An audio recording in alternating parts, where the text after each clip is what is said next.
সুপ্রিয় শিক্ষার্থীবৃন্দ, আশা করি সবাই ভালো আছো। আজকে আমরা বাংলাদেশ ও বিশ্ব পরিচয় অষ্টম শ্রেণীর তৃতীয় অধ্যায় থেকে স্বাধীনতার ঘোষণা এখান থেকে শুরু করব। 26শে মার্চে স্বাধীনতার ঘোষণা ছিল মুক্তিযুদ্ধের ইতিহাসে অত্যন্ত গুরুত্বপূর্ণ ঘটনা। 25শে মার্চে রাতে পাকিস্তানি সামরিক বাহিনী পরিচালিত অপারেশন সার্চলাইটের পর রাজনৈতিক সংকট ও নেতৃত্ব শূন্য অবস্থা চলছিল। এমন পরিস্থিতিতে তৎকালীন মেজর জিয়াউর রহমান মৃত্যুর ঝুঁকি নিয়ে 26শে মার্চ তারিখে চট্টগ্রামের কালুরঘাট বেতার কেন্দ্র থেকে স্বাধীনতার ঘোষণা করেন। পরবর্তীতে 27শে মার্চ তারিখে বঙ্গবন্ধু শেখ মুজিবুর রহমানের পক্ষ থেকে আবারও স্বাধীনতার ঘোষণা দেন।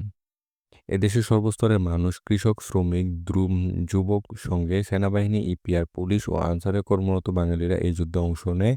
দীর্ঘ 9 মাসের রক্তক্ষয়ী যুদ্ধের মাধ্যমে বাংলাদেশ একটি স্বাধীন দেশ হিসাবে আত্মপ্রকাশ করেন। মুক্তিযুদ্ধের প্রস্তুতি ও অস্থায়ী সরকার গঠন।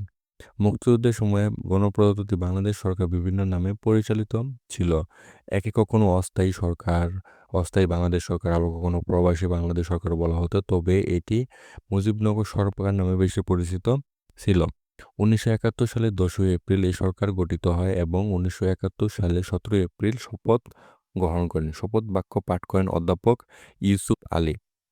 আওয়ামী লীগ সভাপতি বঙ্গবন্ধু শেখ মুজিবুর রহমান ছিলেন। বাংলাদেশের রাষ্ট্রপতি সৈয়দ নজরুল ইসলামকে উপরাষ্ট্রপতি এবং তাজউদ্দিন আহমদকে প্রধানমন্ত্রী নিযুক্ত করা হয়। অন্য তিনজন মন্ত্রী ছিলেন অর্থমন্ত্রী এম মনসুর আলী, স্বরাষ্ট্র, ত্রাণ ও পুনর্বাসন মন্ত্রী ছিলেন এইচ এম কামরুজ্জামান, পররাষ্ট্র ও আইনমন্ত্রী ছিলেন খন্দকার মোশতাক আহমেদ।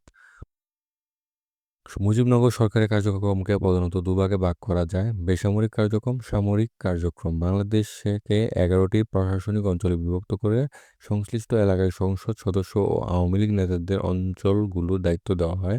মুক্তিযুদ্ধ চলাকালীন জাতীয় ঐক্য প্রতিষ্ঠার লক্ষ্যে প্রধানমন্ত্রী তাজউদ্দিন আহমেদের নেতৃত্বে 8 সদস্য বিশিষ্ট একটি উপদেষ্টা পরিষদ গঠন করা হয়।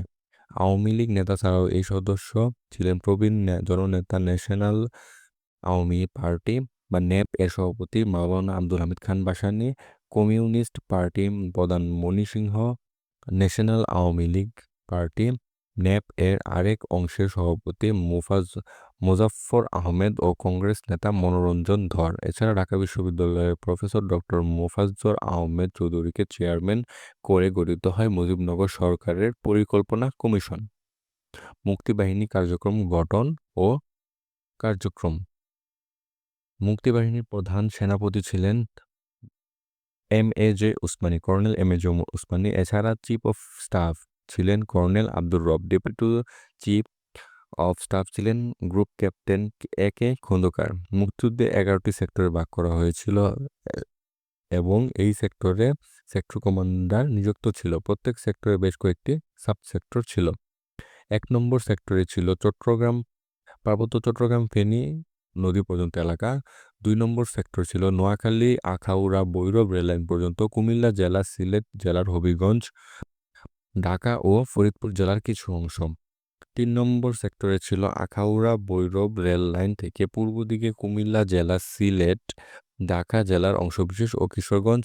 4 নম্বর সেক্টরে ছিল সিলেট জেলা পূর্বাঞ্চল, কোয়াই শায়েস্তাগঞ্জ রেল লাইন ছাড়াও পূর্ব ও উত্তর দিকে ডাউকি সড়ক পর্যন্ত। 5 নম্বরে ছিল সিলেট জেলার পূর্বাঞ্চল, সিলেট ডাউকি সড়ক থেকে সুনামগঞ্জ ময়মনসিংহ সড়ক এলাকা পর্যন্ত। 6 নম্বর সেক্টরে ছিল রংপুর জেলা, দিনাজপুর, ঠাকুরগাঁও মহকুমা বর্তমান জেলা। 7 নম্বর সেক্টরে ছিল দিনাজপুর জেলা, দক্ষিণাঞ্চল, রাজশাহী, পাবনা, বগুড়া জেলা। 8 নম্বর সেক্টরে ছিল কুষ্টিয়া, যশোর, ফরিদপুরের অধিকাংশ এবং খুলনা জেলা, দৌলতপুর, সাতক্ষীরা অংশবিশেষ। 9 নম্বর সেক্টরে ছিল দৌলতপুর সাতক্ষীরা সড়ক থেকে খুলনা জেলার দক্ষিণাঞ্চল, ফরিদপুর জেলার অংশবিশেষ এবং বরিশাল ও পাটুরিয়া জেলা।